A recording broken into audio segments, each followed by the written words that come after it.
schedule we have reached. Grateful to you, ma'am. Thank you very much, sir. Professor S. Shivsankaran, uh, uh, Professor Dhananjay Singh ji, Professor Bharat Gupta, Mrs. Aliki Kauto Somito Populi, Professor Anil Kumar Singh, Excellencies, ladies and gentlemen, pleasure and honor being here. This is one subject which I feel very, very connected to. And the two countries are modern nation states, but we are two ancient civilizations. And during this ancient contact that the two civilizations have had, uh, in terms of counting the time, minimum 2,500 years. So our timeline goes to 2,500 years minimum.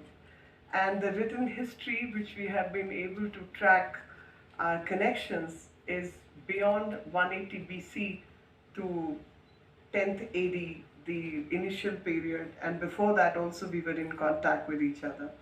And this time frame actually goes to prove that the sense of eternity keeps coming back to hit us, that there is something about eternal perseverance, there is something about eternal value systems, and in our lifetime we all think we are very important people, but only the time decides that how unimportant we all are, and how each one of us is important enough to survive the falls of the kingdoms, to survive the onslaught, to survive the falls of civilization. And those uncommon things is what binds us together in that thinking, that philosophy. So Indian thought, Greek philosophy, all that put together, and these interactions did not restrain themselves to trade and commerce. But this particular conference did take place in 2022, and I was here at that point in time, and it's a repeat of the same conference with the words like Greece and India, history, society, science and entrepreneurship.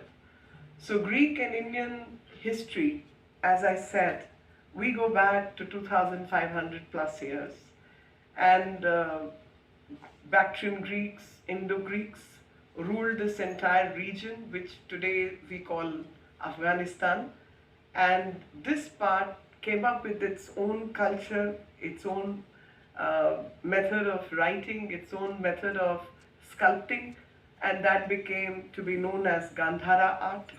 And the language to coinage, to depictions, to sculpture, and Takshila, which is today in Pakistan, was the capital of Indo-Greeks.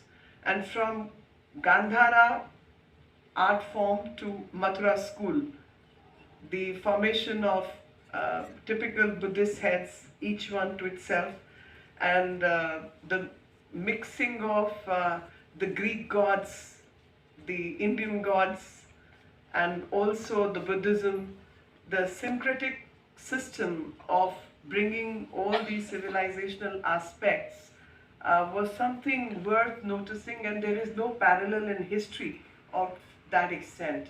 And this particular format in which we work with each other can only go to showcase that many Indian academicians of that period were taken to Greece to work upon the grammar, to work upon the word formation, and thereby the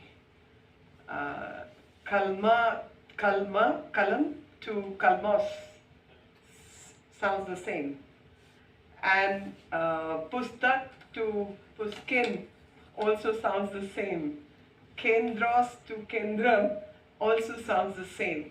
So many words with common root word is what in the language also binds us together. The other historical fact which we get to learn is that a particular grammarian who at that time, I mean today's Pakistan but erstwhile India, Katyayan. Katyayan wrote about Yavanas and mentioned that Greeks were called Yavans and the language was called Yavanani. And that mentioned by Katyayan is a written text which we can trace back even today. That how the Yavans and Yavanani came to be formed and how these ancient contacts remained between the two countries. And from Katyayan, the grammarian, the mathematician, the so-called astrophysics physician, today we can go back to in the area of science. In the area of science, we had a very famous uh, mathematician and astrophysicist called Aryabhat. And Aryabhat gave so many siddhants, the principles, the theorems. And one basic calculation which he did, which impressed the world the most and changed the calendar system, gave the calculation that the when the earth completes one circle on its axis, one day gets completed, and which is 365 uh, uh, uh, uh, around the sun. It's 365 days plus 6 hours plus a few seconds and minutes. All that calculation came from India. And also the daily chart of 23 hours, 54 minutes and a few seconds is also 4.1 second is the calculation which was done by Aryabhat.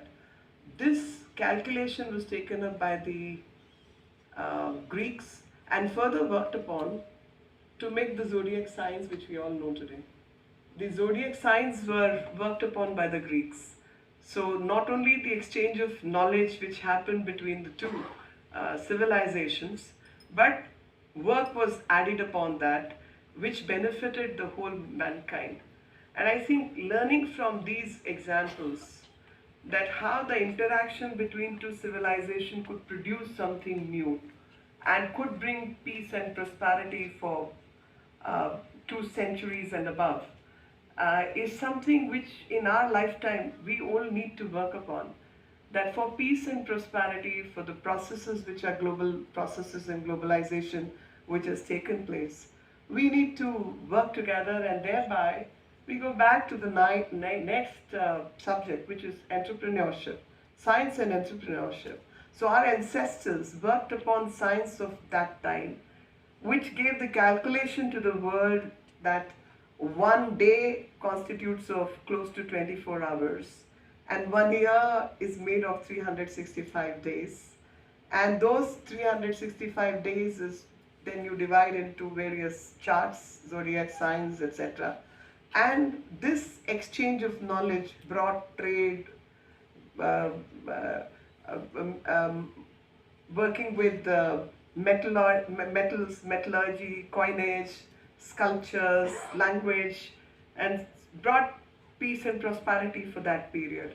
I think in today's age and time when India is working towards making itself strong in terms of economic power, we have now become the fifth largest economy and soon to become the third largest economy. We are working with the process of digitalization, inclusion, that every person in the country can have access to banking facilities. Everyone can have access to small-term finances, live a better life, live a peaceful and prosperous life. So data, uh, connectivity, internet, internet of things, innovation and science and technology becomes important for all of us. And to increase the trade, we all know that sea routes, it was to see the sea that Alexander came to this side. He crossed the Indus Basin for that reason, because he wanted to figure out where is the big ocean which caused tsunami for that period, and which lay beyond Hindu Kush. So I think learning from our past history, working on present day technology so that we all are able to secure a better future for all of us and our future generations. the way our ancestors have worked upon with each other, and their proximity and close relationship brought peace and prosperity to the world at large. It's time that we chart our course based on our historical knowledge and also working on today's day and time so that the future of both countries is secure, the future of our generations is secure, and we are able not only to work for each other, but we are able to bring peace and prosperity to the world at large and stand together both at bilateral forums and multilateral forums, because the historical experiences which we have, the civilizational backup of two great democracies and oldest democracies in the world that we can claim, I don't think anyone else can claim that heritage. And because of that heritage, it should give us the confidence of staying relevant till eternity. And that relevance till eternity only in Indians and Greeks can claim. So let's work together. Thank you very much. Jai Hind.